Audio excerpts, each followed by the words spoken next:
بسم اللہ الرحمن الرحیم نحمدہ ونصلی ونسلم علی رسولہ الکریم اما بعد۔ معزز ناظرین و سامعین اکرام، السلام علیکم ورحمۃ اللہ وبرکاتہ۔ باب العلم انواریہ ایجوکیشنل سوسائٹی و جامعہ انواریہ حیدرآباد انڈیا کے زیر اہتمام تفسیر مظہری کا سلسلہ وار درس جاری ہے، اور اس میں سورہ بقرہ کی آیت نمبر 283 سے ہمارے درس کا آغاز ہے۔ اعوذ باللہ من الشیطان الرجیم، بسم اللہ الرحمن الرحیم۔ وَإِن كُنتُمْ عَلَى سَفَرٍ وَلَمْ تَجِدُوا كَاتِبًا فَرِهَانٌ مَّقْبُوضَةٌ فَإِنْ أَمِنَ بَعْضُكُمْ بَعْضًا فَلْيُؤَدِّ الَّذِي اؤْتُمِنَ أَمَانَتَهُ وَلْيَتَّقِ اللَّهَ رَبَّهُ وَلَا تَكْتُمُوا الشَّهَادَةَ وَمَن يَكْتُمْهَا فَإِنَّهُ آثِمٌ قَلْبُهُ وَاللَّهُ بِمَا تَعْمَلُونَ عَلِيمٌ۔ اور اگر تم سفر میں ہو اور نہ پاؤ کوئی لکھنے والا تو کوئی چیز گروی رکھ لیا کرو اور اس کا قبضہ دے دیا کرو۔ پھر اگر اعتبار کر لے کوئی تم میں سے دوسرے پر، یعنی بھروسہ کر لے، تو پس چاہیے کہ ادا کر دے وہ جس پر اعتبار کیا گیا ہے اپنی امانت کو، اور ضروری ہے کہ ڈرتا رہے اللہ تبارک و تعالیٰ سے جو اس کا رب ہے، اور مت چھپاؤ گواہی کو، اور جو شخص چھپاتا ہے یعنی گواہی کو، جو شخص چھپاتا ہے اسے تو یقیناً گنہگار ہے اس کا ضمیر۔ فَإِنَّهُ آثِمٌ قَلْبُهُ، خود وہ اپنے آپ گنہگار ہے، اس کا ضمیر گنہگار ہے، اور اللہ تبارک و تعالی جو کچھ تم کرتے ہو خوب جاننے والا ہے۔ وَإِن كُنتُمْ عَلَى سَفَرٍ، یعنی اگر تم مسافر ہو اور نہ پاؤ کوئی لکھنے والا تو گروی رکھ لیا کرو۔ ابن کثیر اور ابو عمر رحمہم اللہ نے فریحان کو را اور ہا کے ضمہ کے ساتھ پڑھا ہے، فروہن پڑھا ہے۔ باقی قراء نے را کو مکسور یعنی زیر کے ساتھ پڑھا ہے، اور اس کے بعد الف پڑھا ہے۔ ریحان یہ رہن کی جمع ہے، جس طرح بغل کی جمع بغال آتی ہے، رہن کی جمع ریحان آتی ہے۔ رہن یہ ریحان کی جمع الجوامع ہے۔ فرا اور کسائی نے اسی طرح پڑھا ہے۔ ابو عبید اور دوسرے قراء نے رہن پڑھا ہے، جو رہن اور رہن کی جمع ہے، جس طرح سقف کی جمع یعنی چھت بولتے ہیں ہم، سقف کی جمع سقف ہوتی ہے، اور رہن کی جمع رہن آتی ہے۔ اور رہن جو ہے لغت میں کسی چیز کو روکنے کے لیے استعمال ہوتا ہے۔ اللہ تبارک و تعالیٰ کا فرمان ہے کل نفس بما کسبت رہینہ، ہر جان جو ہے جو کچھ اس نے کمایا ہے تو وہ محفوظ ہے، رکا ہوا ہے۔ شرع میں ایسی چیز کے لیے یہ لفظ استعمال کیا جاتا ہے جسے کسی حق کے مقابلے میں روکا گیا ہو، جس کے ساتھ حق کو پورا کرنا ممکن ہو۔ جب روکنا اس کا لغوی معنی ہے، اور معنی لغوی شرعی معنی میں بھی معتبر ہوتا ہے، شریعت میں بھی لغوی معنی کا اعتبار کرتے ہیں،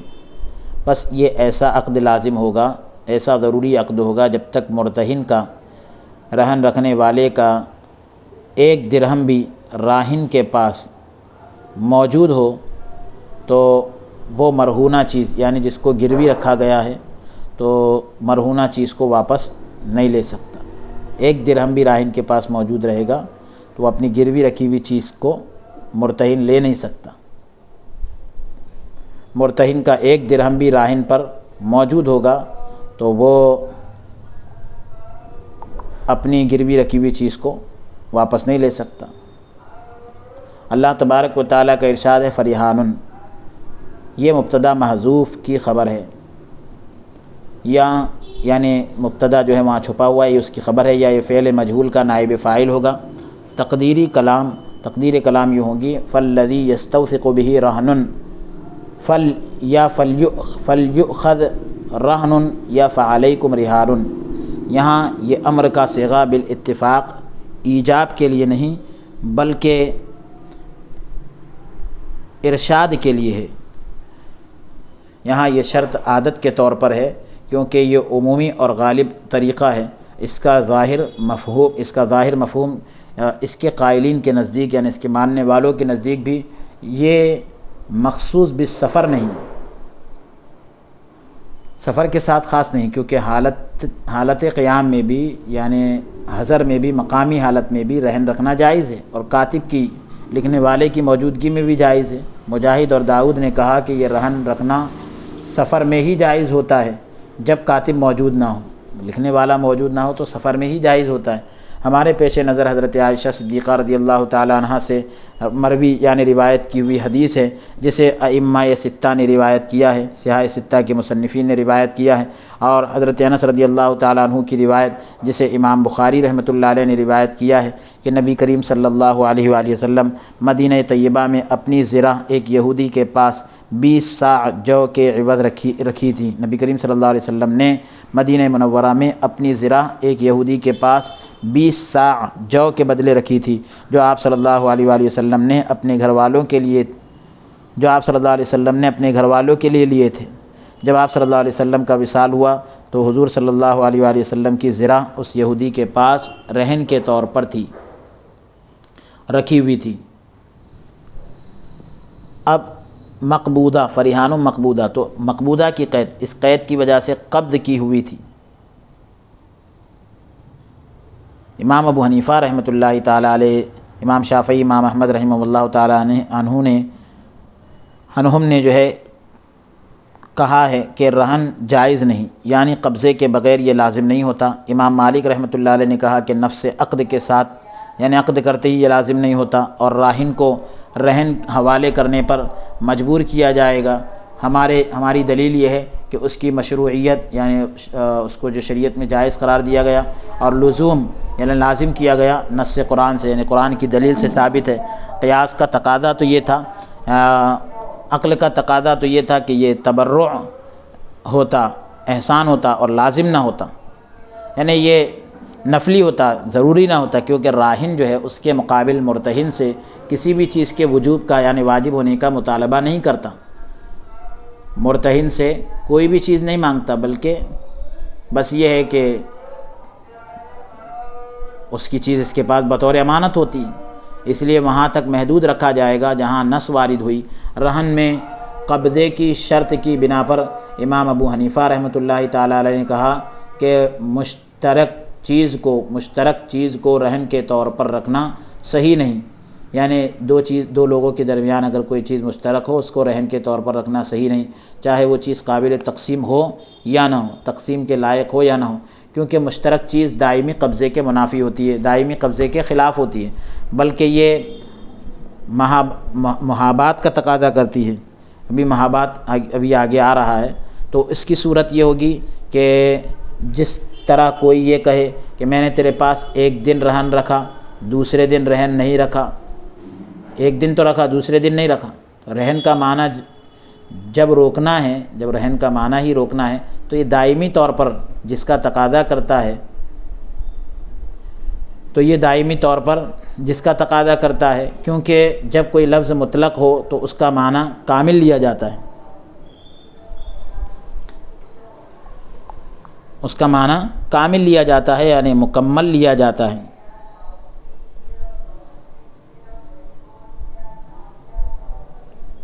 ہبہ کا معاملہ مختلف ہے، ہبہ کا معاملہ مختلف الگ ہے، کیونکہ مشترک چیز کو ہبہ کرنے سے مانع یہ چیز ہوتی ہے، یعنی رکاوٹ یہ چیز آ جاتی ہے، وہاں پر دو لوگوں کے بیچ میں ایک چیز ہو تو وہاں پر تو ہبہ نہیں کر سکتے، وہاں رکاوٹ یہ ہے کہ تقسیم کے اخراجات ہبہ کرنے والے پر ہوتے، تقسیم کی جو بھی خرچ آئے گا وہ تحفہ دینے والے پر ہوں گے، تو وہ صرف ان چیزوں میں ہو سکتا ہے جس میں تقسیم جاری ہو سکتی ہو، نہ کہ ان چیزوں میں جن میں تقسیم جاری ہی نہ ہو، بٹوارہ ہی نہ ہو سکتا ہو جس کا، بھئی دو ہے تو ایک دونوں لے سکتے ہیں، اب ایک ہی ہے تو اس میں کیسی تقسیم کریں گے۔ امام مالک رحمۃ اللہ علیہ، امام شافعی اور امام احمد رحمہ اللہ تعالیٰ کا قول یہ ہے کہ مشترک چیز کو رہن کے طور پر رکھنا درست ہوتا ہے، چاہے وہ قابل تقسیم ہو یا قابل تقسیم نہ ہو۔ مسئلہ، جب رہن قبضے کے ساتھ مکمل ہو جائے تو مرہون، یعنی جو چیز رہن رکھی جا رہی ہے، مرہون چیز جو ہے راہن کی ملکیت سے قبضے کے اعتبار سے نکل جاتی ہے، اور رقبے کے اعتبار سے اس کی ملکیت میں باقی رہتی ہے، ملکیت باقی رہتی ہے لیکن قبضے کے اعتبار سے نکل جاتی ہے، اور مرتہن قبضے کے اعتبار سے اس کا مالک بن جاتا ہے، اور رقبے کے اعتبار سے مالک نہیں بنتا۔ اسی لیے راہن کے لیے یہ جائز نہیں کہ وہ مرہونہ چیز سے نفع حاصل کرے، یعنی جو رہن رکھتا ہے تو اس کے لیے جائز نہیں کہ وہ رہن رکھی ہوئی چیز سے فائدہ اٹھائے، جیسے رہن رکھے گئے جانور پر سواری کرنا یا اس گھر میں رہائش رکھنا اور اس طرح کی دوسری چیزوں سے نفع یعنی فائدہ حاصل کرنا، مگر وہ مرتہن کی رضا سے، یعنی جس کا سامان ہے اس کی رضا سے ایسا کر سکتا ہے، کیونکہ اگر راہن یہ فائدہ اٹھائے تو یہ مرتہن کے قبضے اور دائمی طور پر روکنے کے حق کے منافی ہے، حق کے خلاف ہے۔ یہ امام ابو حنیفہ رحمۃ اللہ علیہ کا نقطہ نظر ہے۔ امام شافعی رحمۃ اللہ علیہ نے کہا کہ راہن کے لیے اس مرہونہ چیز سے فائدہ اٹھانا جائز ہے، گروی رکھی ہوئی چیز سے فائدہ اٹھانا جائز ہے امام شافعی رحمۃ اللہ علیہ کے قول میں، کیونکہ نبی کریم صلی اللہ علیہ وسلم کا فرمان ہے کہ رہن پر سواری کی جائے گی، اس کا دودھ دھویا جائے گا۔ اسے دارقطنی اور حاکم رحمہ اللہ تعالیٰ نے اعمش سے روایت کیا ہے، وہ ابو صالح سے اور وہ حضرت ابو ہریرہ رضی اللہ تعالیٰ عنہ سے، اور وہ نبی کریم صلی اللہ علیہ وآلہ وسلم سے روایت کرتے ہیں۔ ابن ابی حاتم رحمۃ اللہ علیہ نے اس حدیث میں علت کا ذکر کیا ہے، کہا ابو صالح رحمۃ اللہ علیہ نے کہ ایک مرتبہ نبی اس حدیث کو مرفوع ذکر کیا ہے اور پھر اس کو مرفوع ذکر کرنا چھوڑ دیا ہے۔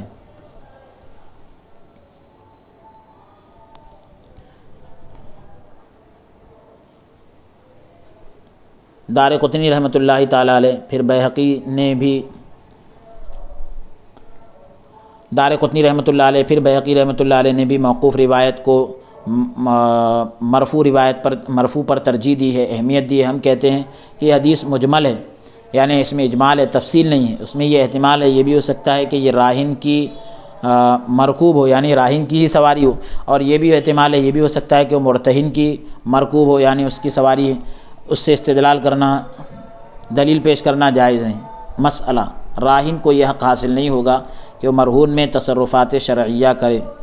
یعنی شرعی طور پر جو تصرف کر سکتے ہیں تو راہن کو یہ حق حاصل نہیں ہوگا، کیونکہ اس کا مالک ہی نہیں ہے۔ اگر اس نے ایسا کر دیا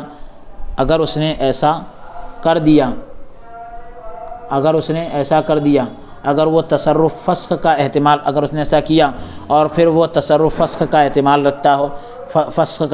رکھتا ہوگا، یعنی دو صورتیں بنے گی کہ اگر وہ تصرف جو ہے فسخ کا احتمال رکھتا ہوگا، جیسے بیع ہے، ہبہ وغیرہ، تو وہ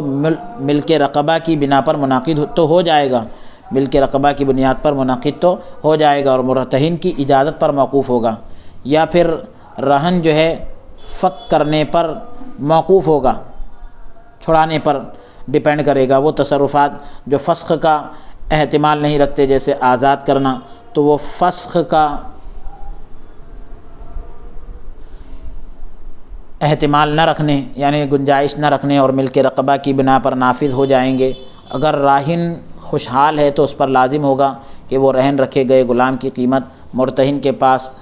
رہن رکھے۔ اگر راہن تنگ دست ہے تو غلام پر لازم ہوگا کہ وہ محنت کرے اور اپنی قیمت کے برابر رقم جو ہے مرتہن کو دے۔ یہ امام ابو حنیفہ رحمۃ اللہ علیہ کا نقطہ نظر ہے۔ امام مالک رحمۃ اللہ علیہ کے نزدیک اس کی آزادی بھی بیع کی طرف موقوف ہوگی، اور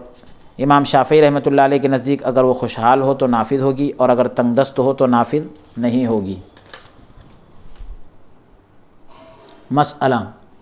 رہن رکھی گئی چیز کا خرچہ راہن پر ہوگا، کیونکہ وہ اس کا مالک ہے۔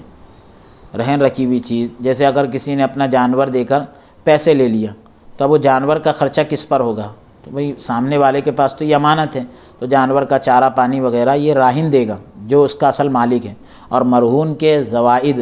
جیسے بچہ، یعنی ایکسٹرا چیزیں جو ہیں، جیسے بچہ، اون، دودھ، پھل اور اس جیسی دوسری چیزیں، سب بالاتفاق جو ہے راہن کی ہوگی، یعنی جو اس کا اصل مالک ہے وہ سب راہن کی ہی ہوگی۔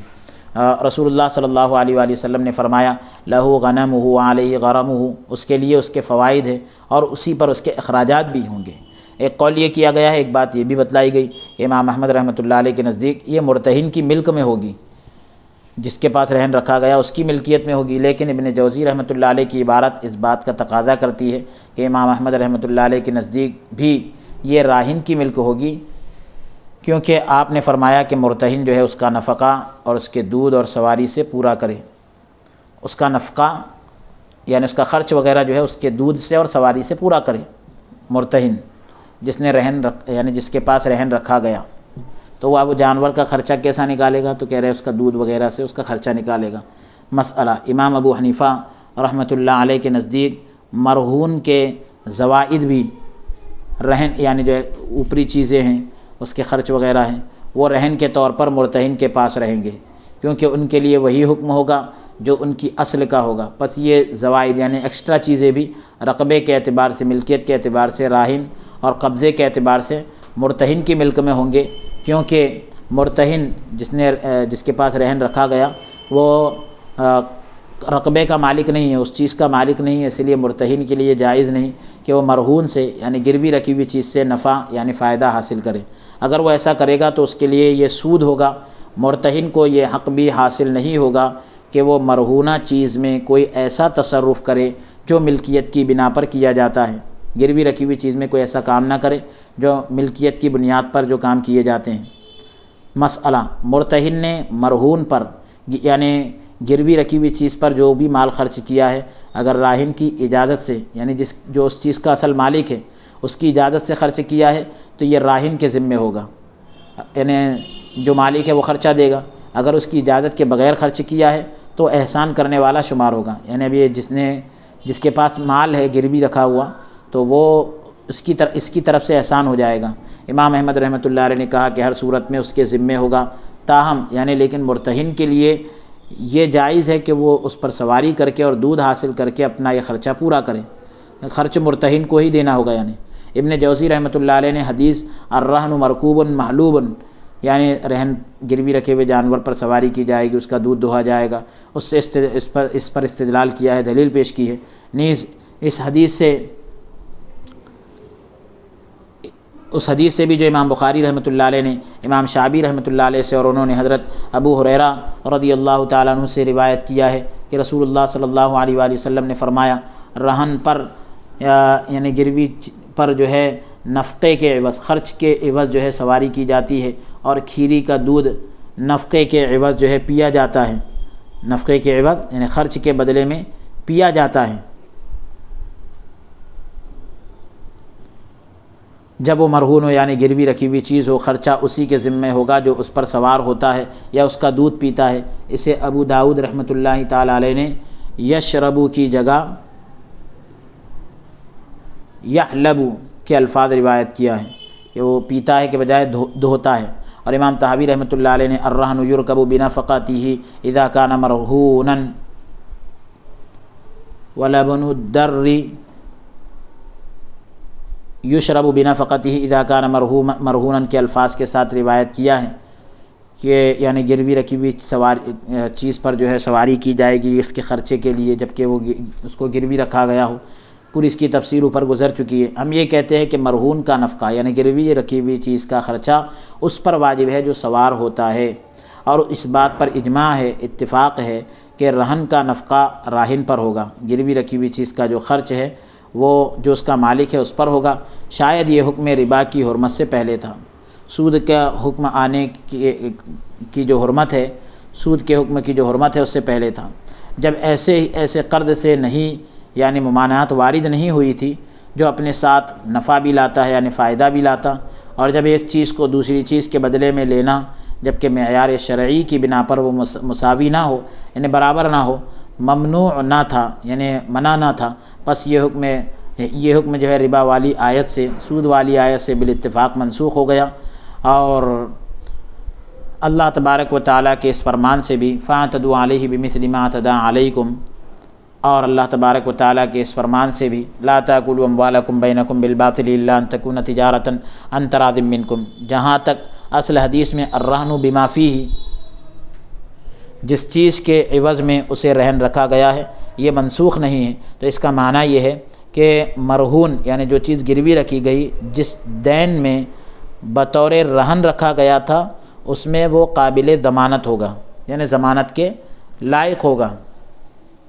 یعنی اگر دین اس مرہونہ چیز کی مثل ہو یعنی قرض جو ہے اس گروی رکھی ہوئی چیز کے مانند ہو یا اس سے کم ہو تو اس مرہونہ چیز کے برابر یعنی گروی رکھی ہوئی چیز کے برابر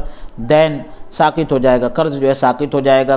ختم ہو جائے گا، اور زائد اس کے پاس یعنی زیادہ اس کے پاس امانت ہوگی۔ اگر اس سے بغیر ارادے کے ضائع ہو گئی تو کوئی چٹی نہ ہوگی یعنی کوئی چیز نہ ہوگی۔ اگر اس سے ظلماً ضائع ہوئی تو پھر مرتہن اس کا ضامن ہوگا، مرتہن اس کا ضمانت دار ہوگا۔ مسئلہ، جب راہن مر جائے یعنی رہن رکھنے والا جس نے گروی میں کسی چیز کو دیا ہے وہی اصل مالک مر جائے تو مرہون کو مرتہن کا دین پورا کرنے کے لیے اسے بیچا جائے گا۔ گروی رکھی ہوئی چیز کو یعنی اس کا قرضہ پورا کرنے کے لیے جو اس نے راہن کو دیا تھا، مرتہن نے قرضہ جو دیا تھا اور اس نے بطور امانت وہ چیز اس کے پاس دی تھی، تو وہ بطور امانت جو چیز دی تھی، گروی جو چیز رکھی گئی تھی، اس کو بیچا جائے گا اور اس کا قرضہ اس کو دے دیا جائے گا۔ راہن کے دوسرے قرض خواہوں کا حق اس کے متعلق نہیں ہوگا، یعنی مالک کے جو اور قرض خواہ ہے جن سے اس نے قرضہ لیا ہے تو ان کا حق اس کے متعلق نہیں ہوگا۔ یہ گروی رکھی ہوئی چیز کا معاملہ اس سے ہی تعلق رکھے گا کیونکہ وہ ابتدا سے ہی قبضے کے اعتبار سے مالک تھا اور ملک رقبہ کا بھی مستحق تھا، تو اس کا قبضہ اپنے حق کو وصول کرنے کا قبضہ شمار کیا جائے گا، وہ اپنا حق لے لے گا، جو چیز اس کے قبضے میں تھی اس کو بیچ کر اپنا حق لے لے گا۔ مسئلہ، اگر بغیر تعدی کے رہن مرتہن کے قبضے میں ہلاک ہو گیا، بغیر کسی زیادتی کے جو ہے بغیر کچھ کیے خود بخود یعنی رہن جو ہے مرتہن کے حق میں قبضے میں ہلاک ہو گیا،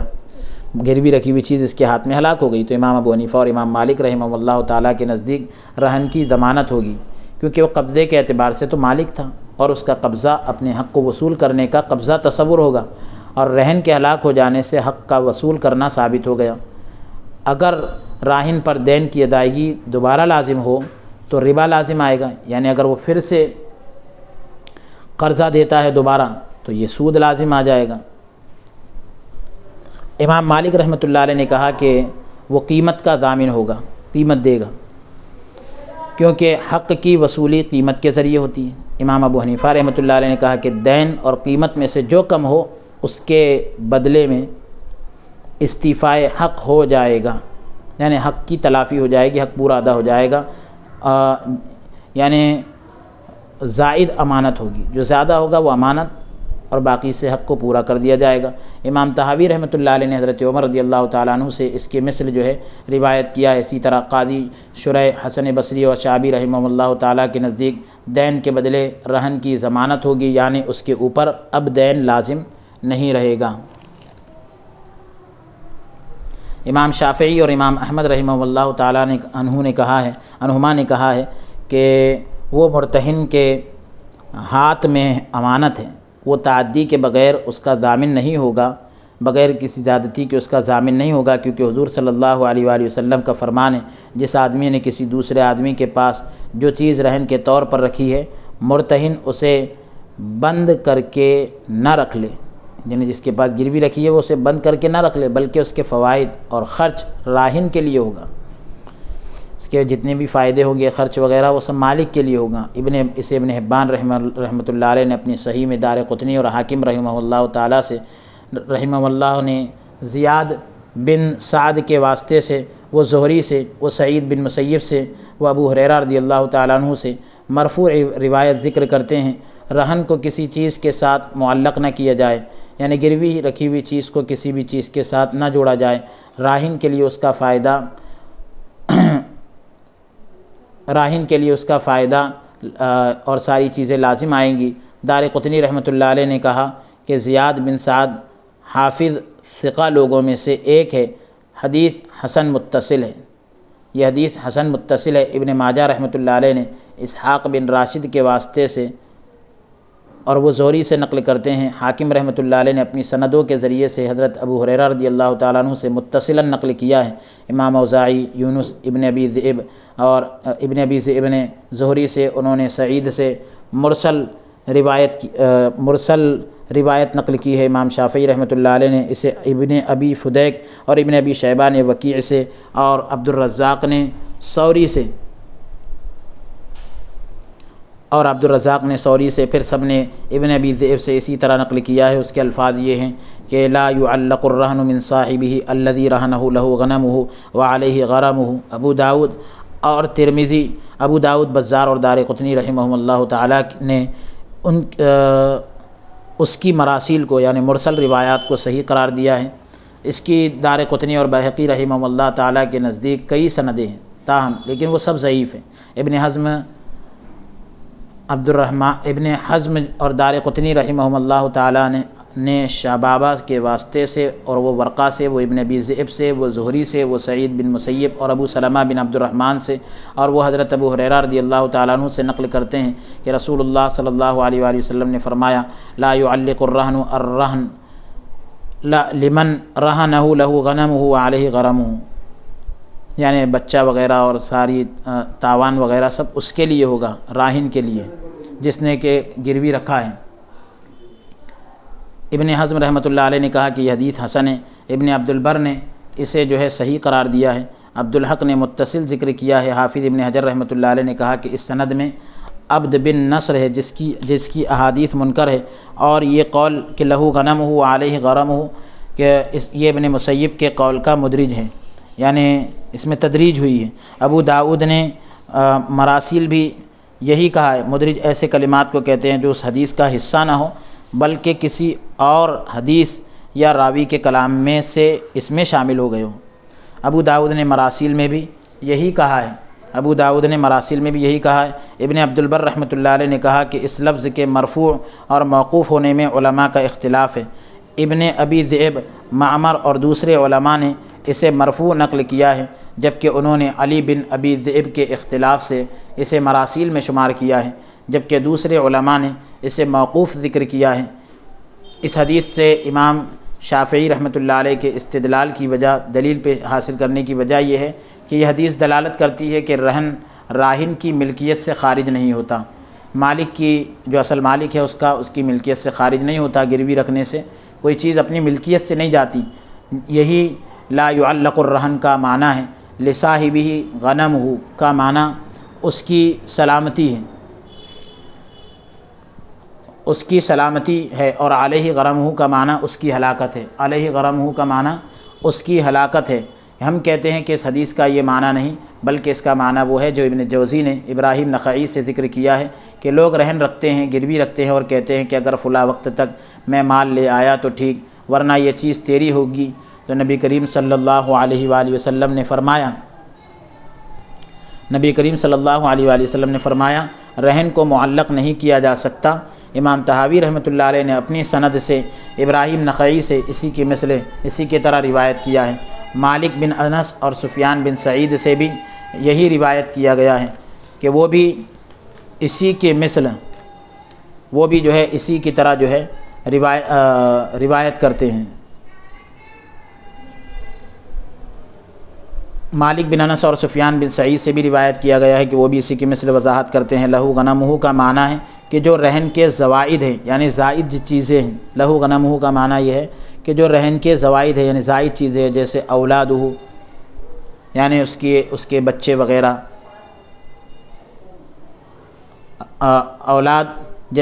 بچے وغیرہ، تو وہ راہن کے لیے یعنی مالک کے لیے ہے۔ وعلیہ غرمہ یعنی اس کا خرچہ بھی راہن کی ذمہ داری ہوگی، اس کا یہ معنی متفق علیہ ہے۔ ضمانت کے واجب ہونے کی ہماری دلیل وہ روایت ہے جو امام طحاوی رحمۃ اللہ علیہ نے محمد بن خزیمہ سے اور انہوں نے عبید اللہ بن محمد تیمی سے نقل کی ہے۔ ہمیں عبداللہ بن مبارک نے خبر دی، کہا کہ ہمیں مصعب بن ثابت نے بتایا، وہ عطا بن ابی رباح سے نقل کرتے ہیں کہ ایک آدمی نے ایک گھوڑا اپنے پاس بطور رہن رکھا، گروی کے طور پر رکھا، تو وہ گھوڑا مرتہن کے پاس مر گیا، یعنی جس کے پاس گروی رکھا تھا اس کے پاس گھوڑا مر گیا۔ تو رسول اللہ صلی اللہ علیہ وآلہ وسلم نے فرمایا تیرا حق ختم ہو گیا۔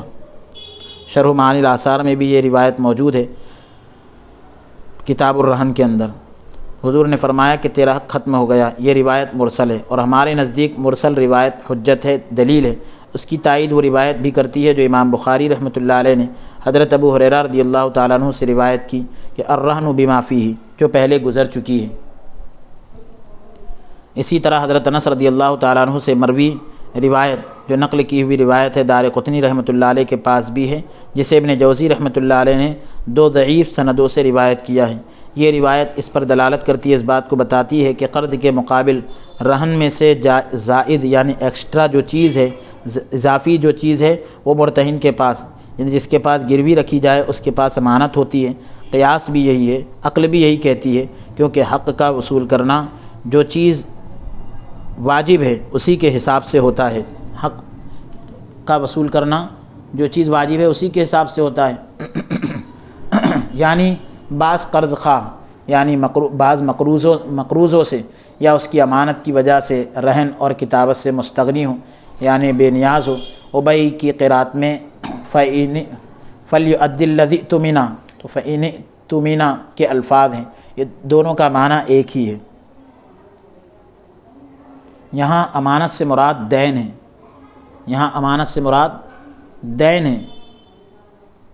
یہاں دین کو امانت کہنے کی وجہ یہ ہے کہ اسے اطمینان تھا، اس لیے اس نے معاہدہ تحریر کرنے اور یعنی لکھنے اور رہن رکھنے کو چھوڑ دیا۔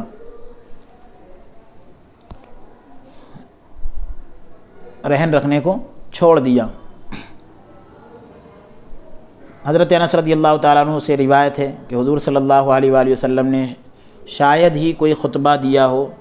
کہ اس میں یہ نہ فرمایا ہو کہ اس آدمی کا ایمان نہیں جس میں امانت نہیں، لا ایمان لمن لا امانۃ لہ۔ کوئی شاید ہی کوئی ایسا خطبہ ہو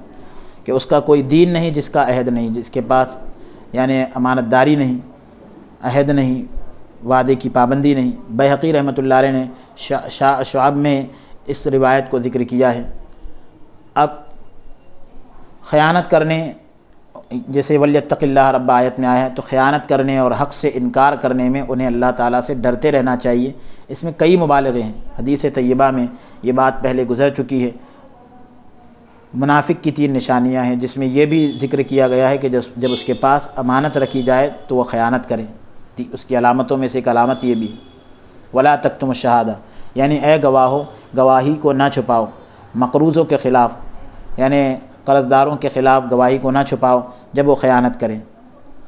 اور وہ حق ادا نہ کریں جس کے بارے میں تم میں سے بعض سے امن میں تھے۔ ایک دوسرے سے تم کو امن تھا، اب تم گواہی دینے کی بات آئی تو گواہی چھپا رہے ہو، اور جس کے اوپر حق لازم تھا وہ اس کا انکار کر دیں۔ تو آیت اس معنی کا احتمال بھی رکھتی ہے، یعنی گنجائش بھی رکھتی ہے کہ اس سے مراد یہ ہے کہ اے مقروضوں، جو تم پر لوگوں کے حقوق ہے اس کی شہادت کو یعنی گواہی کو نہ چھپاؤ، بلکہ اپنے خلاف اس کا اقرار کرو۔ وَمَن يَكْتُمْهَا فَإِنَّهُ آثِمٌ قَلْبُهُ، اگر کوئی چھپاتا ہے تو خود گنہگار ہے۔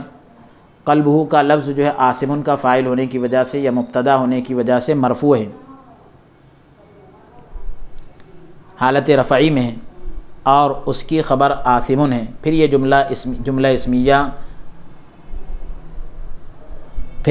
اسمیہ ان کی خبر ہے۔ یہاں آثم کی نسبت قلب کی طرف کی، کیونکہ چھپانا دل کا فعل ہے، تو اس فعل کی نسبت دل کی طرف کرنا تاکید اور مبالغے کا فائدہ دیتا ہے۔ جس طرح کہا جاتا ہے رأیتہ بعینی، رأیتہ بعینی، یعنی میں نے اسے اپنی آنکھوں سے دیکھا۔ سمعتہ بأذنی، میں نے اسے اپنے کانوں سے سنا۔ حفظتہ بقلبی، میں نے اسے دل سے یاد کیا۔ تو یا دل کی طرف اسے منسوب کرنے کی وجہ یہ ہے کیونکہ یہ تمام اعضاء کا رئیس ہے، سردار ہے، اور اس کے افعال بھی عظیم الشان ہیں۔ رسول اللہ صلی اللہ علیہ وآلہ وسلم نے فرمایا، بے شک بنی آدم کے دل میں ایک گوشت کا لوتھڑا ہے، جب وہ درست ہو جائے یعنی صحیح ہو جائے تو سارا بدن درست ہو جاتا ہے، صحیح ہو جاتا ہے، اور جب وہ خراب ہو جائے تو سارا بدن خراب ہو جاتا ہے۔ خبردار وہ دل ہے۔ یہ حدیث متفق علیہ ہے،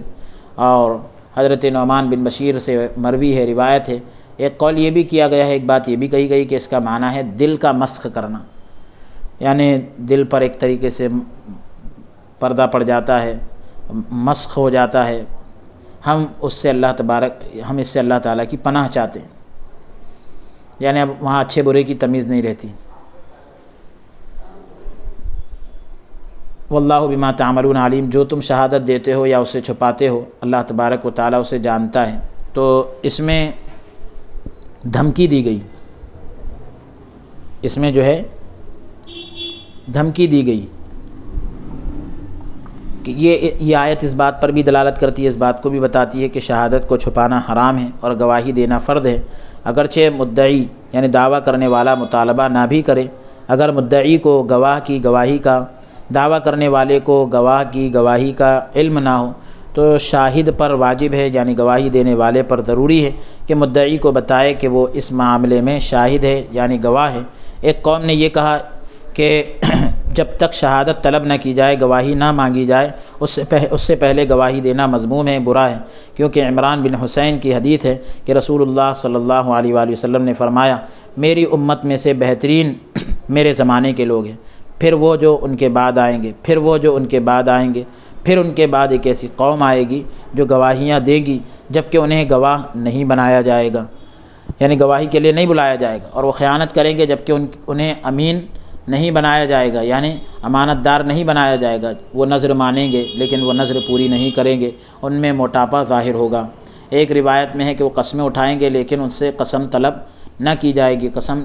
نہیں مانگی جائے گی، متفق علیہ، قسم نہیں لی جائے گی۔ حضرت عمر بن خطاب رضی اللہ تعالیٰ عنہ سے مروی ہے، روایت ہے کہ رسول اللہ صلی اللہ علیہ وآلہ وسلم نے فرمایا، میرے صحابہ کی تعظیم کیا کرو کیونکہ وہ تم میں سے بہترین ہیں، پھر وہ جو ان کے بعد آئیں گے، پھر وہ جو ان کے بعد آئیں گے، پھر ان میں جھوٹ عام ہو جائے گا، یہاں تک کہ ایک آدمی قسم اٹھائے گا جب اس سے قسم کا مطالبہ نہ کیا جائے گا، قسم نہیں لی جائے گی پھر بھی جو ہے وہ قسم اٹھائے گا جبکہ اس سے قسم کا مطالبہ نہ کیا جائے گا، وہ گواہی دے گا جبکہ اس سے گواہی طلب نہ کی جائے گی۔ اسے امام نسائی نے روایت کیا ہے، اس کی سند صحیح ہے۔ اس باب میں حضرت ابو ہریرہ رضی اللہ تعالیٰ عنہ کی حدیث بھی ہے، ابن مسعود رضی اللہ تعالیٰ عنہ کی حدیث کے الفاظ ہیں، یہ ہیں کہ ان کی گواہیاں قسموں سے اور ان کی قسمیں ان کی شہادتوں سے سبقت لے جائے گی، یعنی ان کی گواہیاں جو ہے قسم سے آگے اور ان کی قسم ان کی گواہی سے آگے بڑھیں گی، سبقت لے جائیں گی۔ امام طحاوی رحمۃ اللہ تعالیٰ علیہ نے دونوں حدیثیں مختلف طرق سے یعنی الگ الگ طرق سے سندوں سے روایت کی ہے۔ ہم یہ کہتے ہیں کہ اس مذمومہ شہادت سے یعنی بری شہادت سے مراد جھوٹی شہادت ہے، کیونکہ یہ الفاظ اس کا قرینہ ہے، یعنی اس کو بتاتے ہیں، پھر وہ جھوٹ کو عام کر دیں گے، اور یہ الفاظ کہ وہ خیانت کریں گے، انہیں امین نہیں بنایا جائے گا، وہ نذر مانیں گے، انہیں نذر کو پورا نہ کریں گے۔ امام طحاوی رحمۃ اللہ علیہ اپنی سند سے مالک سے اور وہ زید بن خالد جوہنی سے روایت کرتے ہیں کہ رسول اللہ صلی اللہ علیہ وآلہ وسلم نے فرمایا، کیا میں تمہیں بہترین گواہ کے بارے میں نہ بتاؤں؟ تو وہ ہے، یعنی بہترین گواہ وہ ہے جو پوچھنے سے پہلے ہی گواہی دے دیتا ہے، یا سوال کرنے سے پہلے ہی شہادت کے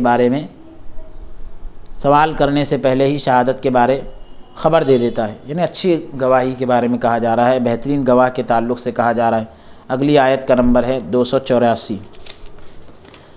اعوذ باللہ من الشیطان الرجیم، بسم اللہ الرحمن الرحیم، للہ ما فی السماوات وما فی الارض وان تبدوا ما فی انفسکم او تخفوه یحاسبکم به اللہ فیغفر لمن یشاء ویعذب من یشاء واللہ علی کل شیء قدیر۔ اللہ تبارک و تعالی کا ہی ہے جو کچھ آسمانوں میں ہے اور جو کچھ زمینوں میں ہے اور جو کچھ زمین میں ہے، اور اگر تم ظاہر کرو جو کچھ تمہارے دلوں میں ہے یا تم اسے چھپائے رہو تو حساب لے گا تم سے اللہ تبارک و تعالی اس کا، پھر بخش دے گا جسے چاہے گا اور عذاب دے گا جسے چاہے گا، اور اللہ تبارک و تعالی ہر چیز پر قادر ہے۔ پیدا کرنے، بادشاہت اور ملکیت کے اعتبار سے آسمان اور زمین میں جو کچھ ہے وہ سب اللہ تعالیٰ کا ہے۔ ایک قول یہ کیا گیا ہے، ایک بات یہ کہی گئی کہ اللہ تبارک و تعالیٰ کی ذات کے علاوہ ہر چیز کسی نہ کسی مکان میں ہے، اور ممکنات میں سے کوئی چیز بھی ایسی نہیں، یعنی ممکن چیزوں میں سے کوئی چیز بھی ایسی نہیں جو محل سے الگ تھلگ ہو، یعنی اپنے مقام سے ہٹ کر ہو، ورنہ اس کی خالقیت اور مالکیت کا بیان قاصر رہتا۔ اللہ تبارک و تعالیٰ کے پیدا کرنے اور مالک ہونے کا جو بیان ہے وہ قاصر رہتا، کیونکہ زیادہ اہم بات یہ ہے کہ مجردات پر مالکیت کو ثابت کیا جائے، یعنی ایک دم تنہا چیزوں یعنی بالکل خالی چیزوں پر جو ہے مالکیت کو ثابت کیا جائے، تاہم لیکن یہ قول کوئی حیثیت نہیں رکھتا بلکہ ثابت شدہ امر ہے۔ یہ حقیقت بات ہے کہ ممکنات میں سے مجردات ہے، جیسے انسان کی ارواح، فرشتے اور دوسری چیزیں ارباب قلوب کے اوپر دل اور روح سر خفی اور اخفا کا مجرد ہونا بھی منکشف ہے، یعنی اس سے یہ بھی واضح ہے ان کا الگ ہونا۔ اللہ تبارک و تعالیٰ اپنی مخلوقات سے خوب واقف ہے، اللہ تبارک و تعالیٰ اپنی مخلوقات سے باخبر ہے۔ وما یعلم جنود ربک الا ہو، کوئی نہیں جانتا آپ کے لشکروں کو بغیر اس کے، کوئی نہیں جانتا آپ کے لشکروں کو بغیر اس کے۔ یہاں ما فی السماوات و ما فی الارض کے ذکر پر اکتفا اس لیے کیا کیونکہ عوام کی نظر یہاں تک محدود رہتی ہے۔ زمین اور آسمان میں جو کچھ ہے وہ سب اللہ تبارک و تعالیٰ کا ہے، تو اس کے علاوہ جو کچھ ہے وہ بھی اللہ کا ہی ہے۔ تو عام طور پر نظر جو ہے یہیں تک کہ ٹکی رہتی ہے، اس لیے اس کو ذکر کیا، اور اللہ تعالیٰ کی ذات پر استدلال کرنے کے لیے، دلیل پیش کرنے کے لیے اس کا ذکر بھی کافی ہے، کیونکہ استدلال کا تصور نہیں کیا جا سکتا دلیل کا مگر ایسے ہی امور پر، ایسے ہی معاملات پر جو عوام کے دیکھے بھالے اور ان کے علم میں ہوں، نہ کہ ایسے امور سے، ایسی چیزوں سے استدلال کیا جاتا ہے جو خواص پر بھی مخفی ہو، یعنی ایسی چیزوں سے کو دلیل نہیں بنایا جاتا جو خاص لوگوں کے سامنے بھی چھپی ہو۔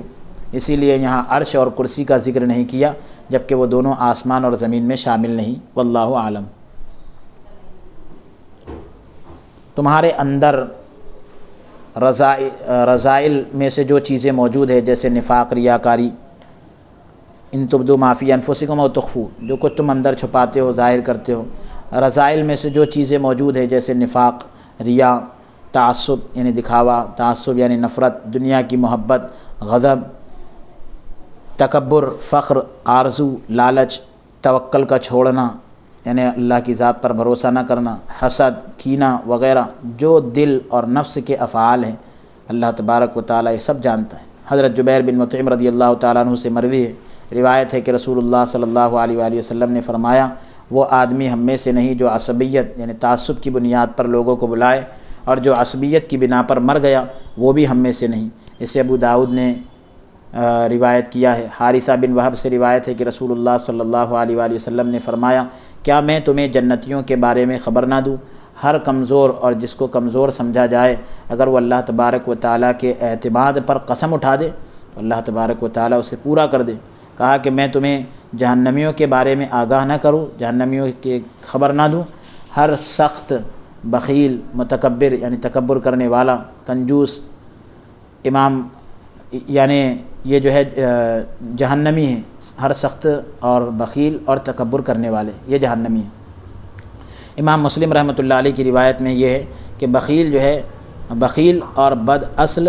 اور متکبر، یہاں پر یہ ذکر کیا گیا۔ حضرت حسن بصری رحمۃ اللہ علیہ سے مرسل روایت مروی ہے، نقل ہے کہ رسول اللہ صلی اللہ علیہ وسلم نے فرمایا، دنیا کی محبت ہر غلطی کی سردار ہے، سب سے بڑی غلطی یہی ہے دنیا کی محبت۔ بہقی رحمۃ اللہ علیہ نے شعب ایمان میں حضرت انس رضی اللہ تعالیٰ عنہ سے روایت کیا ہے کہ رسول اللہ صلی اللہ علیہ وآلہ وسلم نے فرمایا، ابو بکر اور عمر رضی اللہ تعالیٰ عنہما کی محبت ایمان اور ان دونوں سے بغض جو ہے نفاق ہے۔ ابو بکر و عمر کی محبت ایمان ہے اور ان سے نفرت اور بغض جو ہے وہ نفاق ہے۔ اسے ابن عدی نے روایت کیا ہے۔ حضرت جابر رضی اللہ تعالیٰ عنہ سے مرفوع روایت مروی ہے، یعنی نقل کی گئی ہے، ابو بکر و عمر رضی اللہ عنہما کی محبت ایمان میں سے ہے اور ان دونوں سے بغض کفر ہے۔ انصار سے محبت ایمان میں سے ہے اور ان سے بغض کفر ہے۔ عرب کی محبت ایمان میں سے ہے اور ان سے بغض کفر ہے۔ جس نے میرے صحابہ کو گالی دی اس پر اللہ تعالیٰ کی لعنت۔ جس نے مجھے ان کے بارے میں محفوظ رکھا یعنی سلامت رکھا، میں قیامت کے روز، قیامت کے دن اس کی حفاظت کروں گا۔ اسے ابن عساکر رحمۃ اللہ تعالیٰ علیہ نے روایت کیا ہے، نبی کریم صلی اللہ علیہ وآلہ وسلم سے مروی ہے کہ علی رضی اللہ عنہ کی محبت عبادت ہے۔ حضرت علی شیر خدا رضی اللہ تعالیٰ عنہ سے مروی ہے، نقل ہے کہ وہ ذات پاک جس نے دانے کو پھاڑا اور جس نے روح کو پیدا کیا، نبی کریم صلی اللہ علیہ وسلم نے مجھ سے وعدہ کیا کہ مجھ سے محبت مومن کرے گا، مجھ سے مومن محبت کرے گا اور منافق بغض رکھے گا۔ یہ حضرت علی رضی اللہ عنہ فرماتے ہیں کہ مجھ سے مومن محبت کرے گا اور منافق جو ہے وہ بغض رکھے گا۔ اسے امام مسلم رحمۃ اللہ تعالیٰ علیہ نے روایت کیا ہے۔ آپ رحمۃ اللہ علیہ سے ہی ایک روایت مروی ہے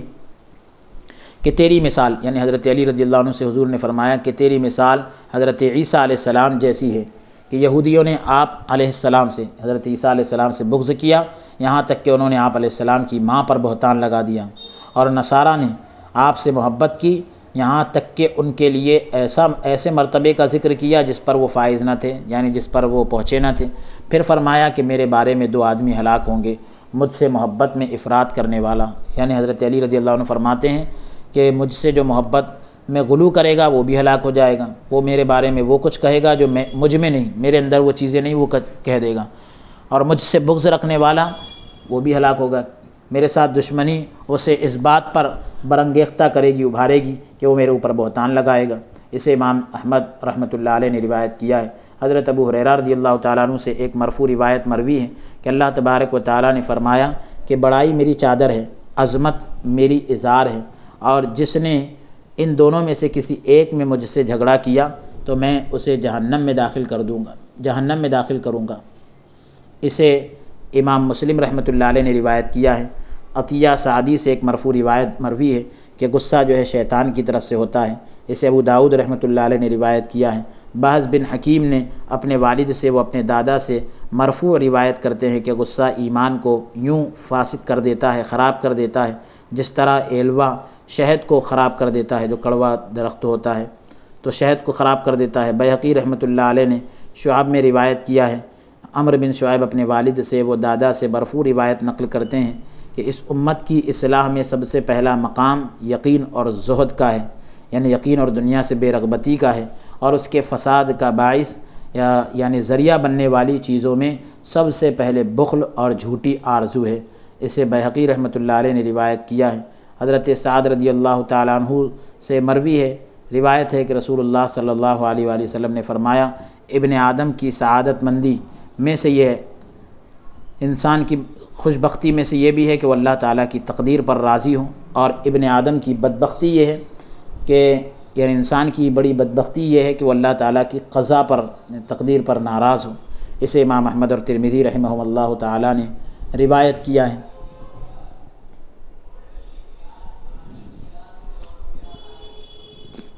حضرت معاذ بن جبل رضی اللہ تعالیٰ عنہ سے مرفوع روایت مروی ہے کہ اللہ تبارک و تعالیٰ شعبان کی 15ویں رات کو مخلوقات کی طرف نزول اجلال فرماتا ہے، اپنی شان کے مطابق نزول فرماتا ہے، وہ اپنی تمام مخلوق کو بخش دیتا ہے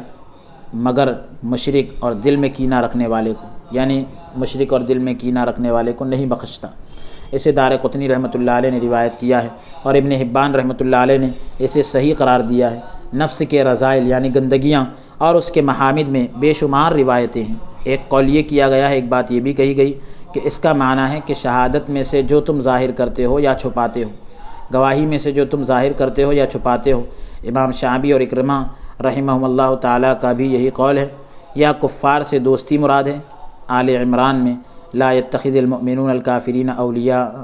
من دون المؤمنین پوری آیت ہے، اور قل ان تخفوا ما فی صدورکم کہ لا يتخذ المؤمنون الکافرین اولیاء، کہ نہ بنائیں مومن کافروں کو اپنا دوست، مومن جو ہے کافروں کو اپنا دوست نہ بنائیں۔ اور یہ بھی آیت ہے کہ فرما دیجئے کہ اگر تم جو چھپاؤ گے جو کچھ تمہارے سینوں میں ہے، پوری آیت ہے، تو اس آیت کی طرح ہے۔ مقاتل رحمۃ اللہ علیہ نے بھی یہی کہا ہے۔ صحیح بات یہ ہے کہ شہادت کو چھپانا اور کفار سے دوستی کرنا ان چیزوں میں سے ہے جو تمہارے دلوں میں راسخ ہے، یعنی پیوست ہے، مضبوط ہے۔ جب تمام چیزوں پر مؤاخذہ یعنی پکڑ نصوص یعنی دلائل اور اجماع امت سے ثابت ہے تو پھر ان دونوں چیزوں کی تخصیص کی یعنی خاص کرنے کی کوئی وجہ نظر نہیں آتی۔ ایک قول یہ کیا گیا ہے، ایک بات یہ بھی کہی گئی کہ اس کا معنی جو افعال اعضاء سے، اس کا معنی یہ ہے کہ جو افعال اعضاء سے یعنی ہمارے جسم کے حصوں سے صادر ہوتے ہیں ان پر مصمم ارادہ کرنا، مضبوط ارادہ کرنا۔ عبداللہ بن مبارک نے کہا کہ میں نے سفیان سے کہا کہ کیا اللہ تبارک و تعالیٰ ارادے پر بھی بندوں کا مواخذہ کرے گا، ارادہ کرنے پر بھی کیا پکڑ کرے گا؟ جب وہ ارادہ عزم بن جائے گا تو مواخذہ ہوگا، جب وہ ارادہ عزم بن جائے گا یعنی پختہ ہو جائے گا تو پھر پکڑ ہوگی اس پر۔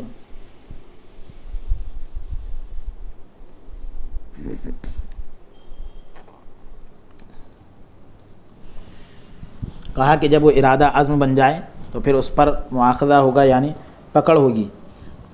میں نے کہا کہ اگر عزم پر مواخذہ یعنی پکڑ پر یعنی پختہ ارادے پر پکڑ ثابت ہے تو پھر عزم بھی دل کے گناہوں میں شامل ہوگا، یعنی پختہ ارادہ کر لینا یہ بھی دل کے گناہ میں شامل ہوگا۔ لیکن رسول اللہ صلی اللہ علیہ وآلہ وسلم سے حدیث صحیح کے ساتھ یہ بات ثابت ہے کہ اگر کسی نے برائی کا ارادہ کیا پھر اس پر عمل نہ کیا تو اس پر کوئی گناہ نہ لکھا جائے گا، اگر اس نے ایسا عمل کیا تو اس پر ایک گناہ لکھا جائے گا۔ یعنی قیامت کے دن اللہ تبارک و تعالیٰ اس کا حساب لے گا، یحاسبکم بہ اللہ، یعنی قیامت کے دن اللہ تبارک و تعالیٰ اس کا حساب لے گا۔ پیشی کا حساب تو آسان حساب ہوگا، یعنی پیش کرنے کا معاملہ تو یہ ہے کہ آسان حساب ہوگا۔ جس کے حق میں بخشش چاہے گا اسے بخش دے گا، فیغفر لمن یشاء ویعذب من یشاء، جس کے حق میں بخشش چاہے گا اسے بخش دے گا۔ اب رہا مناقشہ یعنی سوال جواب کا حساب، تو اگر اللہ تبارک و تعالیٰ کسی کا ایسا حساب لے گا تو اسے پکڑے گا۔ مناقشہ اگر ہوگا یعنی پوچھ تاچھ اگر ہو گئی اور جس کو عذاب دینا چاہے گا تو اس کو عذاب بھی دے گا۔ ابو جعفر ابن عامر، عاصم اور یعقوب رحمہم اللہ نے دونوں فعلوں کو مرفوع پڑھا ہے کیونکہ یہ جملہ مستانفہ ہے، نئے سرے سے ہے۔ باقی قراء نے ان فعلوں کو مجزوم پڑھا ہے، جزم کے ساتھ پڑھا ہے کیونکہ یہ جواب شرط پر عطف ہے۔ عذاب دینے اور بخشنے اور اس کے علاوہ دوسری چیزوں پر اللہ تبارک و تعالیٰ قادر ہے، کسی ایک کو بھی یہ حق حاصل نہیں کہ اس پر اعتراض کرے۔ اگر چاہے تو گناہ صغیرہ پر بھی عذاب دے اور اگر چاہے تو بغیر توبہ کے گناہ کبیرہ کو بھی بخش دے، بڑے گناہ کو بھی معاف کر دے، کیونکہ وہ اللہ رب العالمین ہے۔ اہل سنت و جماعت کا اتفاق اس بات پر ہے کہ دل، نفس اور جسم کے معاصی یعنی گناہوں کا حساب حق ہے، گناہ چھوٹے ہوں یا بڑے ان پر عذاب بھی حق ہے، لیکن یہ اللہ تبارک و تعالیٰ پر واجب نہیں بلکہ یہ اللہ تعالیٰ کی مشیت یعنی اس کے ارادے پر منحصر ہے، یعنی اسی میں گھرا ہوا ہے، اسی پر ڈیپینڈ کرتا ہے۔ حضرت طاؤس نے حضرت ابن عباس رضی اللہ تعالیٰ عنہما سے روایت کیا ہے، فرمایا کہ جس کے حق میں وہ چاہتا ہے اس کے بڑے گناہ بخش دیتا ہے، یعنی گنہگار خواہ یعنی چاہے توبہ کرے یا نہ کرے، اور جس کے حق میں چاہتا ہے اس کے چھوٹے گناہ پر اسے عذاب میں مبتلا کرتا ہے، جو وہ کرتا ہے اس کے بارے میں اس سے سوال نہیں کیا جاتا۔ معتزلہ ایک گمراہ فرقہ ہے، روافض یہ بھی گمراہ فرقہ ہے، اور دوسرے لوگوں نے حساب کا انکار کیا ہے، العیاذ باللہ۔ معتزلہ اور دوسرے لوگوں نے یہ کہا کہ گنہگاروں پر عذاب واجب ہے، یعنی جو گنہگار ہیں ان کو عذاب ملے گا، ضروری ہے۔ یہ آیت اور دوسری آیات اور احادیث طیبہ ہماری دلیلیں ہیں۔ ہم کہتے ہیں کہ واجب نہیں، اللہ رب العالمین کی مشیت پر منحصر ہے، وہ چاہے تو عذاب دے چاہے تو معاف کر دے، واجب نہیں۔ حضرت عائشہ صدیقہ رضی اللہ تعالیٰ عنہ سے مروی ہے، حضرت عائشہ صدیقہ رضی اللہ عنہ سے روایت ہے کہ نبی کریم صلی اللہ علیہ وآلہ وسلم نے فرمایا کہ قیامت کے روز جس کا بھی حساب لیا گیا وہ ہلاک ہو گیا۔ میں نے عرض کیا کہ کیا اللہ تبارک و تعالیٰ یہ نہیں فرماتا کہ وہ آسان حساب لے گا؟ حضور صلی اللہ علیہ وسلم نے فرمایا وہ تو صرف پیشی ہے، یعنی بس صرف پیش ہوگا معاملہ، لیکن جس کے حساب میں سوال اور جواب شروع ہو گیا وہ تو ہلاک ہو گیا۔ متفق علیہ۔ حضرت ابن عمر رضی اللہ تعالیٰ عنہ سے مروی ہے، روایت ہے کہ رسول اللہ صلی اللہ علیہ وآلہ وسلم نے فرمایا اللہ تبارک و تعالیٰ اپنی شان کے مطابق بندے کے قریب ہوگا، اپنا ہاتھ اس پر رکھے گا اور اسے ڈھانپ لے گا، پھر ارشاد ہوگا کیا تو فلاں گناہ کو جانتا ہے؟ کیا تو فلاں گناہ کو جانتا ہے؟ وہ عرض کرے گا کہ جی ہاں میرے رب، یہاں تک کہ وہ اپنے تمام گناہوں کا اقرار کر لے گا اور وہ اپنے بارے میں یہ خیال کرے گا کہ وہ ہلاک ہو گیا، یہ سمجھے گا کہ اب وہ ختم ہو گیا۔ اللہ تعالیٰ فرمائے گا میں نے دنیا میں تیرے عیوب کو یعنی تیرے عیبوں کو پوشیدہ رکھا، چھپائے رکھا، آج میں تجھے بخش دیتا ہوں۔ پھر اللہ تبارک و تعالیٰ اسے نیکیوں والی کتاب عطا فرمائے گا۔ رہے کافر یعنی اب جو لوگ کافر ہیں اور منافق ہیں تو انہیں جو ہے اللہ تبارک و تعالیٰ لوگوں کے سامنے ندا دے گا، آواز آئے گی کہ یہ ہے وہ لوگ جنہوں نے اپنے رب کے بارے میں جھوٹ بولا، خبردار ظالموں پر اللہ تعالیٰ کی لعنت ہے۔ یہ حدیث متفق علیہ ہے۔ حضرت عائشہ صدیقہ رضی اللہ تعالیٰ عنہا سے مروی ہے کہ ایک آدمی آیا اور رسول اللہ صلی اللہ علیہ وآلہ وسلم کے سامنے بیٹھ گیا۔ عرض کی کہ یا رسول اللہ صلی اللہ علیہ وآلہ وسلم، بے شک میرے دو غلام ہیں جو میری تکذیب کرتے ہیں، مجھے جھٹلاتے ہیں، میرے ساتھ خیانت کرتے ہیں اور میری نافرمانی کرتے ہیں۔ میں انہیں گالیاں دیتا ہوں اور انہیں مارتا ہوں۔ بس ان میں سے کیسے ہو ان میں سے کیسے ہو سکتا ہوں؟ یعنی اس نے یہ کہا کہ میں انہیں گالیاں دیتا ہوں اور انہیں مارتا ہوں، بس میں ان میں سے کیسے ہو سکتا ہوں؟ تو رسول اللہ صلی اللہ علیہ وسلم نے فرمایا، جب قیامت کا روز ہوگا، قیامت کا دن ہوگا، تو جو انہوں نے تیرے ساتھ خیانت کی، تیری نافرمانی کی، تیری تکذیب کی، اور جو تو نے انہیں سزا دی، سب کا حساب کیا جائے گا۔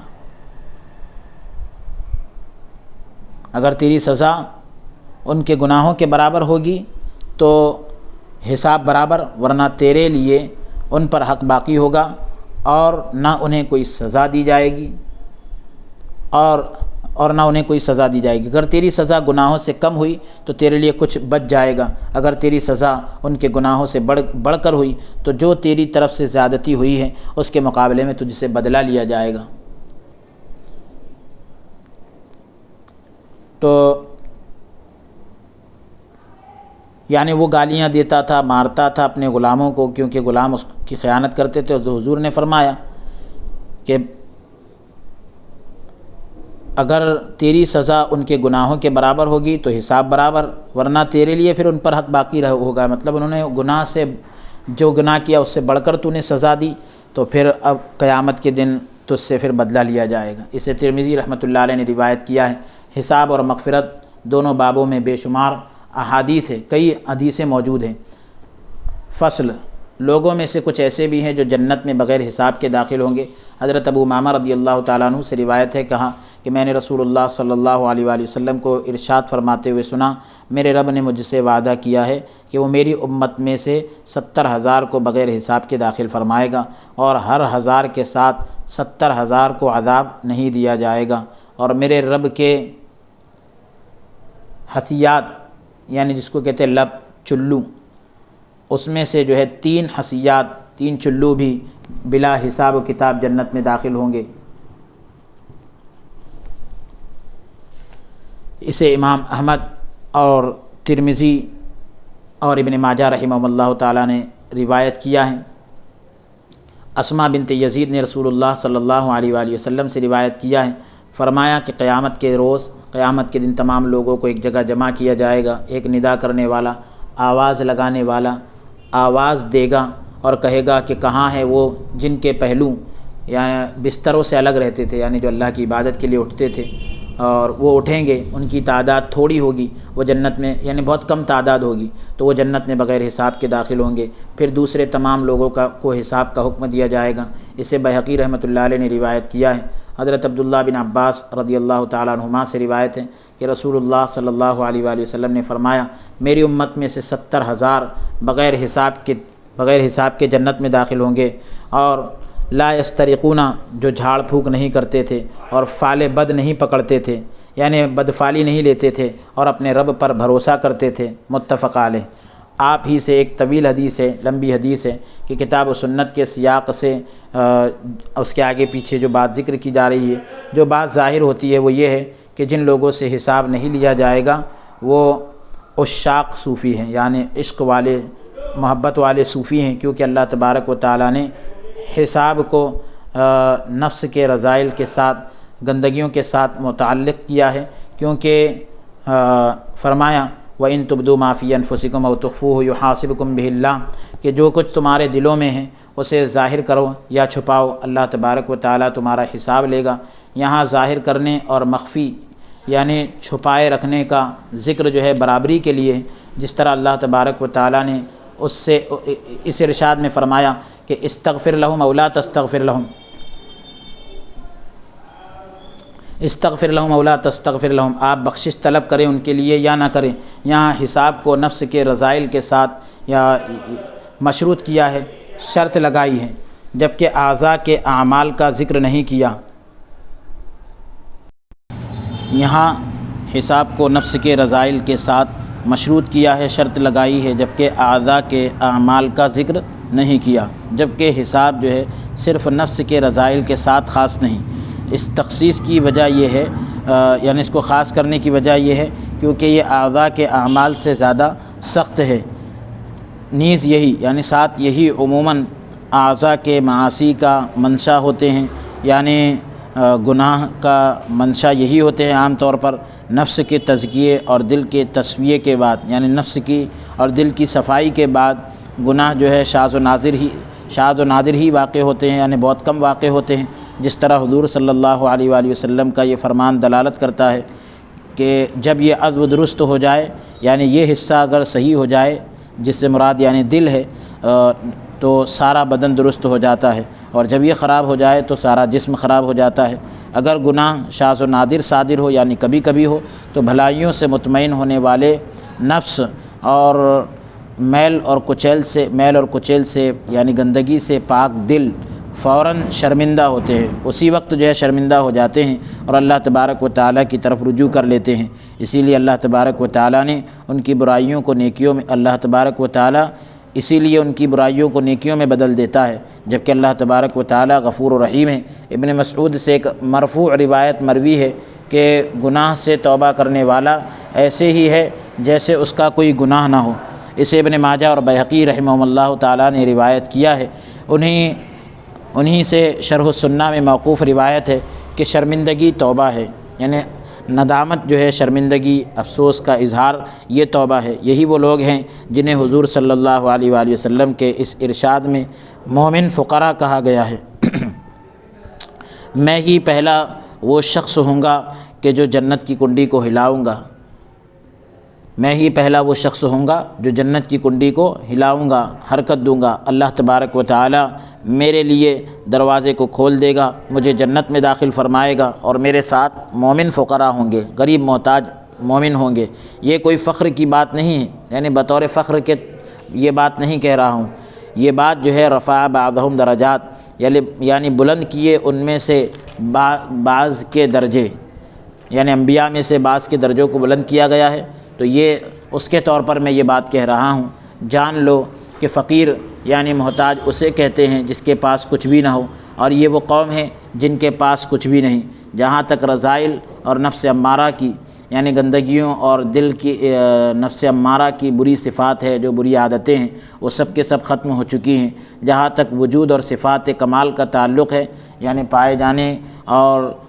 صفات کمال کا تعلق ہے، تو انہوں نے ان کو عاریتاً اور اللہ تبارک و تعالیٰ کی طرف سے ودیعت جانا کہ یہ اللہ کی طرف سے ہمیں یہ چیز اللہ کی طرف سے ملی ہے، ہمارے اندر بسا دی گئی ہے۔ جب انہوں نے امانت کو اس کے حقدار کے حوالے کر دیا اور اسے اللہ تبارک و تعالیٰ کی طرف منسوب کر دیا، نہ ان کا کوئی نام رہا اور نہ کوئی علامت رہی، ان کی کوئی پہچان نہیں رہی، کوئی نام نہیں رہا۔ اسی وجہ سے تم ان میں نہ عجب پاتے ہو نہ تکبر پاتے ہو، یعنی ان کے اندر جو ہے تکبر اور بڑائی نہیں پاتے، اور نہ ہی الوہیت باطلہ کے، یعنی جو معبودان باطلہ ہیں تو ان کے مقتضیات میں سے کوئی چیز، تو یا یہ ہے کہ بندگی الوہیت کے اندر جو بیکار چیزیں آ جاتی ہے اور اس کے جو تقاضے آتے ہیں ان میں سے کوئی چیز ان کے اندر نہیں پائی جاتی۔ ہم ان تمام چیزوں سے اللہ تبارک و تعالیٰ کی پناہ چاہتے ہیں۔ نبی کریم صلی اللہ علیہ وآلہ وسلم کے ارشاد کہ 70,000 مع کل 70,000، تو اس کے اندر وہی ہے کہ 70,000 اور ہر 1000 کے ساتھ پھر 70,000 ہوں گے، تو اس میں جو ہے مع کا کلمہ اس بات پر دلالت کرتا ہے، اس بات کو بتاتا ہے کہ 70,000 1000 کے تابع ہوں گے، 70,000 جو ہے 1000 کے تابع ہوں گے۔ اللہ تبارک و تعالیٰ بہتر جانتا ہے، شاید اس کا معنی یہ ہوگا کہ بغیر حساب کے جنت میں جو داخل کیے جائیں گے وہ مکمل ہوں گے، اور ان میں سے ہر 1000 کے ساتھ 70,000 کاملین ہوں گے، مکمل ہوں گے، جو علماء راسخین اور صدیقین، راسخین کا مطلب جو علم میں مضبوط ہوں، راسخ فی العلم ہوں، اور صدیقین اور اولیاء صالحین میں سے ہوں گے۔ اور حضور صلی اللہ علیہ وآلہ وسلم کا فرمان کہ ثلاث حثیات من حثیات ربی، ثلاث حثیات من حثیات ربی، یعنی رب العالمین کے چلو میں سے، یہ ایک کنایہ ہے، مطلب یہ کہ اللہ تبارک و تعالیٰ اتنے لوگوں کو نجات عطا فرمائے گا، تو اس سے ظاہر معنی یہ ہے کہ اس سے مراد کثرت نہیں ہے، کیونکہ اگر کثرت ہی مقصود ہوتی تو اگر زیادہ بولنا مقصد ہوتا تو اللہ تبارک و تعالیٰ ایک حثیہ یعنی 2 ہتھیلیوں کے برابر چیز، تو ایک حثیہ یہی پہلے اور پچھلے لوگوں کے لیے کافی ہو جاتا، یہی پہلے اور پچھلے لوگوں کے لیے کافی ہو جاتا، کیونکہ اس کا فرمان ہے کہ بے شک تمام زمین کو میں نے اپنے قبضے میں لے لیا ہے، اپنی قدرت میں، اپنی طاقت میں لے لیا ہے۔ قیامت کے روز آسمان اس کے دائیں ہاتھ میں لپٹے ہوں گے، یعنی اللہ تبارک و تعالیٰ کی اپنی شان کے مطابق آسمان جو ہے اس کے دائیں ہاتھ میں لپٹے ہوں گے، بلکہ اس سے مراد جو ہے اقسام بیان کرنا ہے، یعنی قسمیں بیان کرنا ہے، کثرت وغیرہ بیان نہیں کرنا ہے، بلکہ یہ قسمیں بیان کرنا ہے کہ اس طرح سے جو ہے لوگوں کو اللہ تبارک و تعالیٰ نجات عطا فرمائے گا۔ شاید 3 چلوؤں سے مراد یہ ہے، یعنی اس کا مطلب یہ بھی ہوتا ہے کہ پہلے کا مطلب یعنی نمبر ایک وہ لوگ ہیں جنہوں نے اپنے آپ کو اللہ تبارک و تعالیٰ کی راہ میں خرچ کیا، جنہوں نے اپنے آپ کو اللہ کی راہ میں خرچ کیا، وہ شہداء ہیں، یعنی جنہوں نے اپنی جان اللہ کے حوالے کر دی، وہ شہید ہیں۔ اور دوسرے وہ لوگ جنہوں نے اپنی عمروں کو اللہ تبارک و تعالیٰ کی طاعت میں، فرمانبرداری میں خرچ کیا، مگر وہ پہلی قسم میں شامل نہیں۔ یہ وہ علماء ہیں جو مرید ہیں اور اولیاء کے ساتھ وابستہ ہیں۔ ایسے علماء جو اولیاء کے ساتھ وابستہ ہیں، جڑے ہوئے ہیں، تو یہ دوسری قسمیں ہیں، یعنی ہتھیلی بھر تو پہلے وہ لوگ جو اللہ کی راہ میں شہید ہوئے، دوسرے وہ لوگ جنہوں نے اپنی زندگی کو اللہ کی راہ میں لگا دیا، تو یہ ایسے علماء ہیں کہ جو مرید بھی ہیں اور اولیاء اکرام کے ساتھ جڑے ہوئے ہیں۔ اور تیسری وہ جماعت، تیسرا وہ گروہ جنہوں نے اللہ تعالیٰ کی رضا کی خاطر، اللہ کو راضی کرنے کے لیے اپنے مال خرچ کیے، یہ وہ لوگ ہیں جنہوں نے پہلوں کو محبوب جانا، یعنی اپنے سے پہلے والے لوگوں کو پسندیدہ جانا، اور ان کے راہ پر یعنی ان کے راستے پر چلے، لیکن ان کے درجات تک نہ پہنچے، ان کے درجوں تک نہ پہنچ سکے۔ اور نبی کریم صلی اللہ علیہ وآلہ وسلم کا فرمان ہے وَعَلَىٰ رَبِّهِمْ يَتَوَكَّلُونَ، کہ وہ اپنے رب پر بھروسہ کرتے ہیں۔ یہ ان کے باطن کی صفت ہے، یہ ان کے باطن کی صفت ہے، اندر کی صفت ہے۔ اور تتجافا جنوبہم، یعنی ان کے پہلو الگ ہو جاتے ہیں، تو یہ ان کی ظاہر صفت ہے، یہ اوپری جو ہمیں نظر آتی ہے وہ خوبی ہے۔ اللہ تبارک و تعالیٰ اپنے فضل اور احسان کے ساتھ مجھے ان لوگوں میں سے بنائیں، ہم سب کو اللہ تبارک و تعالیٰ ان لوگوں میں سے بنائیں۔ امام بخاری، امام مسلم اور امام احمد رحمہ اللہ تعالیٰ اور دوسرے علماء نے حضرت ابو ہریرہ رضی اللہ تعالیٰ عنہ سے روایت کیا ہے۔ امام مسلم رحمۃ اللہ علیہ اور دوسرے علماء نے حضرت ابن عباس رضی اللہ تعالیٰ عنہما سے نقل کیا ہے کہ جب یہ آیت نازل ہوئی وَإِن تُبْدُوا مَا فِي أَنفُسِكُمْ أَوْ تُخْفُوهُ يُحَاسِبْكُم بِهِ اللَّهُ، تو یہ صحابہ کرام رضوان اللہ تعالیٰ علیہم اجمعین پر بڑی شدید یعنی سخت ثابت ہوئی۔ وہ رسول اللہ صلی اللہ علیہ وآلہ وسلم کی خدمت میں حاضر ہوئے اور وہ گھٹنوں کے بل بیٹھ گئے اور عرض کی، یعنی کہنے لگے کہ یا رسول اللہ صلی اللہ علیہ وآلہ وسلم، پہلے ہمیں ایسے امور کا مکلف بنایا گیا، یعنی ایسے کاموں کا پابند بنایا گیا جس کی ہم طاقت رکھتے تھے، یعنی جو ہمارے بس میں تھا، جیسے نماز اور روزہ اور جہاد اور صدقہ۔ اب آپ پر یہ آیت نازل ہوئی، ہم اس کی طاقت نہیں رکھتے۔ رسول اللہ صلی اللہ علیہ وآلہ وسلم نے فرمایا تم کہنا کیا چاہتے ہو؟ کیا تم یہ کہنا چاہتے ہو کہ ہم نے سنا اور نافرمانی کی؟ کیا تم یہ کہنا، رسول اللہ صلی اللہ علیہ وسلم نے فرمایا کیا تم یہ کہنا چاہتے ہو کہ ہم نے سنا اور نافرمانی کی جس طرح تم سے پہلے اہل کتاب نے کہا؟ یعنی انہوں نے یہ کہا تھا سمعنا وعصینا، ہم نے سنا اور نافرمانی کی، کیا تم بھی ایسا ہی کہنا چاہتے ہو؟ حضور علیہ السلام نے فرمایا بلکہ تم یہ کہو سمعنا واطعنا غفرانک ربنا والیک المصیر، ہم نے سنا اور ہم نے اطاعت کی یعنی فرمانبرداری کی، اے ہمارے رب ہمیں بخش دے اور تیری طرف ہی پلٹ کر جانا ہے، تیری طرف ہی لوٹ کر جانا ہے۔ جب قوم نے یہ آیت پڑھی اور ان کی زبانوں پر یہ کلمات عام ہو گئے تو اللہ تبارک و تعالیٰ نے اس کے بعد ان آیات کو نازل فرمایا جو ابھی آ رہی ہے، آمن الرسول بما انزل الیہ من ربہ والمؤمنون۔ انشاءاللہ تعالی ہم اس کو اگلی نشست میں پیش کریں گے۔ ابھی آیت نمبر 284 تک 284 تک ہم تلاوت کر چکے ہیں۔ اگلی نشست میں آیت نمبر 285 سے 285 سے ہم تلاوت کریں گے، اور یہ تقریباً سورہ بقرہ جو ہے اپنے اختتام کی طرف ہے، اور بہت جلد انشاءاللہ اس کی تکمیل ہوگی، اور تفسیر مظہری کی پہلی جلد بھی مکمل ہو جائے گی انشاءاللہ تعالی، کیونکہ اس میں 286 آیتیں ہیں اور اب صرف 2 آیتیں رہ گئی ہیں، جس کو ہم انشاءاللہ تعالی اگلی نشست میں آپ کی خدمت میں پیش کرنے کی سعادت حاصل کریں گے۔ دعا کرتا ہوں کہ مولا تبارک و تعالی ہم سب کو قول سے زیادہ عمل کرنے کی توفیق عطا فرمائیں۔ دوران درس اگر ہم سے کوئی لغزش یا کوتاہی ہوئی ہو، مولا تعالی اپنے فضل سے معاف عطا فرمائیں۔ استغفر اللہ ربی من کل ذنب واتوب الیہ، وصلی اللہ تعالی وسلم علی خیر خلقہ ونور عرشہ سیدنا و نبینا محمد وعلی آلہ واصحابہ اجمعین برحمتک یا ارحم الراحمین، والحمد للہ رب العالمین۔ لا الہ الا